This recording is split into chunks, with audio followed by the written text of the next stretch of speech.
6 февральда келген, мен бұға уже обструкцияны начинающий бронхит деп қойған болшым. Мына мені уже қысқыртек басты барбай адышкамен келген. Анан білем, бұл еже черный тмен істімде. Азыр 24-ші ана салыстырғыла 24-ші бұғанеді көрсем 24-ші мартта сонда қанша бір ай болды. Мына 24-ші бүгінгі.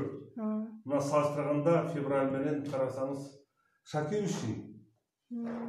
Молодец. Идеально мойку. Мына қара деген қышқыртек деген сөз.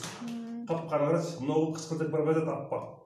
Уже легочная вентиляция иштебей жатат деген сөз да кыргызча түшүндүргөндө силерге. Ошондо мына вентиляция азыркын карасаңыз, мына идеал болуп турат. 24-чү бүгүн. Демек, чоны тимен жардам берген экен, э? Чоны тимен жардам берген. Мындай бир ай ичинде моунда обструкцияны кетириш. Мен көрө элекмин. Молодец.